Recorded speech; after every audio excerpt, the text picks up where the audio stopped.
Dragi moji škorpioni, dobro mi došli u tarotskop za nastavak mjeseca. Ovo je za znak, poznaki mjesec u škorpionu. Naravno, ako ne rezonira s vama, ne može nikada rezonirati sa svim škorpionima. Što rezonira prihvatite, što ne rezonira slobodno odbacite, ali možete upitati kod nas u pitanjima uživo. Neki su vjerojatno već i bili, doći ćete svi na red. S tim da u pitanjima uživo 99% dobijete odgovor koji se tiče vas i koji se vrlo brzo dogodi. E sad, drage moji škorpioni, niste mi baš nekako sretni po ovim kartama koje su ispale. Imate dosta konflikata i kao da često razmišljate u posljednje vrijeme da pričate s vašom osobom, ali možda radije ne. Jer uzrujani ste radi toga kako su se oni ponijeli u nekoj određenoj situaciji i nije došlo do nikakvog poboljšanja od tada, do nikakvog poboljšanja stvari između vas.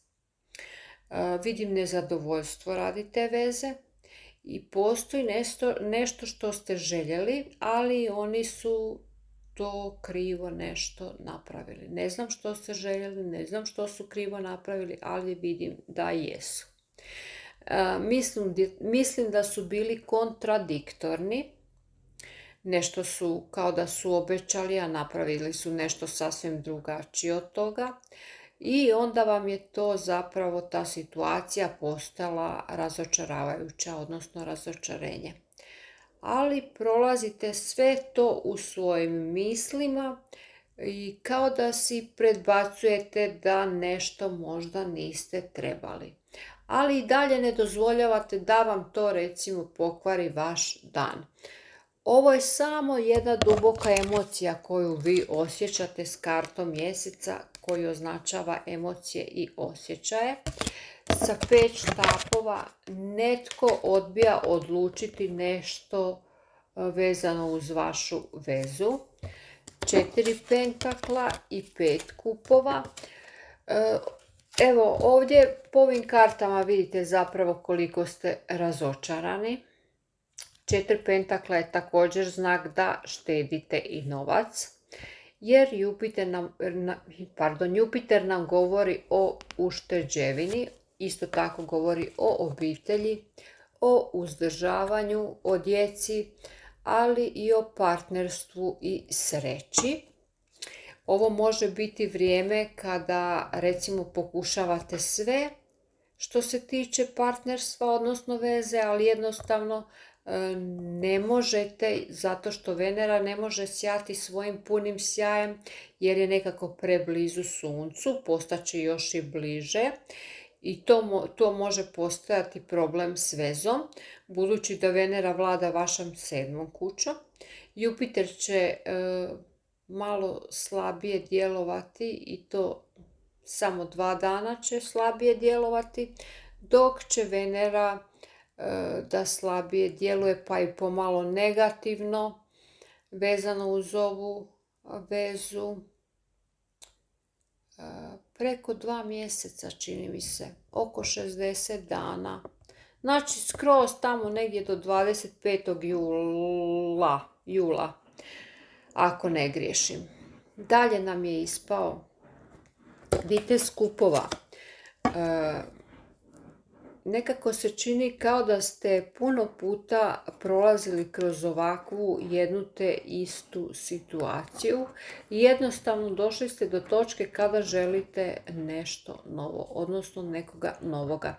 Jer vjerojatno Mars koji je bio u 5. kući dao vam je da se separirate od vaše osobe i nekako kao da mi pokušavate dogovoriti spoj ili vezu, ali za sada je to bezuspješno, za sada kažem, jer sada kad je Mars u vašoj 6. kući, biti će puno prilika u junu, odnosno biti će odlično vrijeme da recimo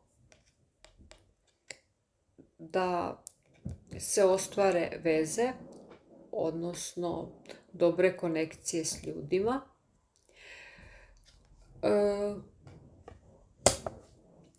Isto će biti dobro vrijeme da se riješite nekakvih dugova, pa da počnete recimo štediti.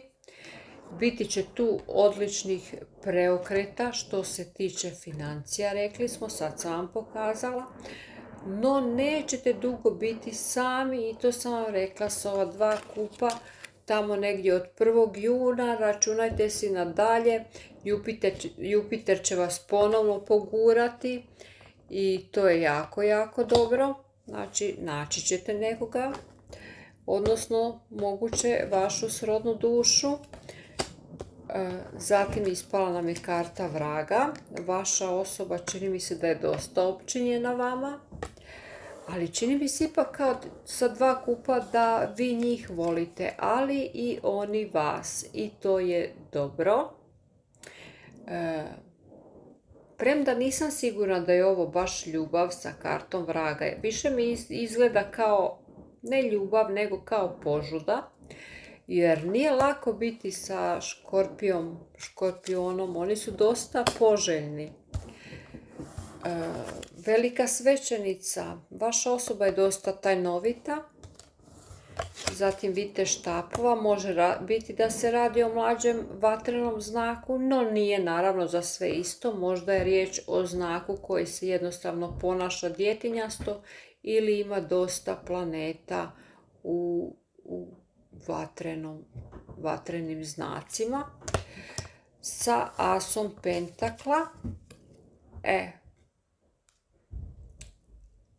Ovo je osoba koja želi razgovarati s vama i sve od kada ste odlučili zašutjeti sa ova 4 pentakla, oni vas žele kontaktirati i ovdje se vidi sa asom pentakla i sa vitezom štapova da se vaša osoba nada da kroz sve što ste nekako zajedno prošli, a kroz puno toga ste prošli s kartom zvijezde, da ipak za vas dvoje postoji nekakva nada i kao da se sve može popraviti.